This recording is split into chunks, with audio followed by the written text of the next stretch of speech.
ధనాధన్ ధన్‌రాజ్. ఇది 'జబర్దస్త్' వరకు మాత్రమే. ఇప్పటి నుంచి హీరో ధన్‌రాజ్, డైరెక్టర్ ధన్‌రాజ్ ఈ పేరు వినిపిస్తుంది. ధన్‌రాజ్ డైరెక్టర్ గాని హీరోగా చేసిన సినిమా 'రామం రాఘవం'. సినిమా అయితే చూడడం జరిగింది. సినిమా ఎలా ఉంది ఏంటనేది మీకు ఈ రివ్యూలో డీటెయిల్‌గా ఎక్స్‌ప్లెయిన్ చేస్తాను. ముందు నాదొక స్మాల్ రిక్వెస్ట్. వీడియోని లైక్ చేయండి, కొత్తోళ్ళు ఛానల్‌ని సబ్స్క్రైబ్ చేసుకోండి.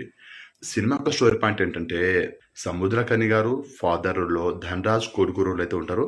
సో ధన్‌రాజ్ పని పాట లేని ఒక చెత్త క్యారెక్టర్ అయితే ఉంటది.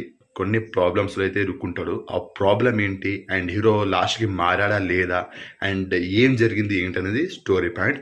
ఈ సినిమాలో హీరో ధన్‌రాజ్ క్యారెక్టర్ ఏదైతే ఉందో ప్రతి ఒక్క యూత్ లైఫ్‌లో అయితే సేమ్ క్యారెక్టర్ ఉంటది. మనం ఏది పట్టించుకోం, ఫ్యామిలీని పట్టించుకోం అండ్ ఇష్టం వచ్చినట్టు చేస్తుంటాం. సో ఇలా చాలా అయితే ఉంది.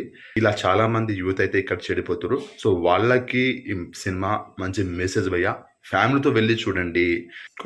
కొంతవరకైనా మారే అవకాశం అయితే ఉంటుంది. సో మంచి ప్రయత్నం అయితే చేసిర్రు. ఇలాంటి మంచి మెసేజ్ ఉన్న సినిమా చాలా రేర్‌గా అయితే వస్తుంది. వచ్చినప్పుడల్లా చూసేయడమే. సినిమా చూసి ఆడియన్స్ అరే ఇది నా కథలా ఉందే, ఇది నా కథనే అని అన్నట్టుగా ఫీల్ అవుతాం. అంత బాగా కనెక్ట్ అవుతాం. సో మనకు రియాలిటీకి దగ్గరలో ఉంటది cinema. So father and son మధ్యలో జరిగే స్టోరీ చాలా అంటే చాలా చాలా బాగుంది భయ్యా. సముద్రకని గారి యాక్టింగ్ మాత్రం సూపర్. ధన్‌రాజ్ కూడా బాగానే యాక్ట్ చేసిండు భయ్యా.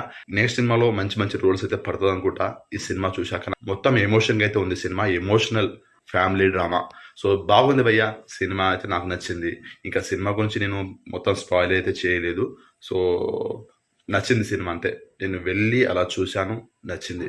సో సినిమా మీకు నచ్చిందా లేదా అనేది మీరు సినిమా చూశాక మీకు ఎలా అనిపించిందో మీ ఒపీనియన్ని డెఫినెట్గా కామెంట్ ద్వారా షేర్ చేసుకోండి. సో ఈ సినిమాకి నా rating 3 stars out of 5 stars. ఇది జస్ట్ నా ఒపీనియన్ మాత్రమే. నాది కనుక నచ్చినట్లయితే వీడియోని లైక్ చేయండి, షేర్ చేయండి, ఛానల్ని సబ్స్క్రైబ్ చేసుకోండి.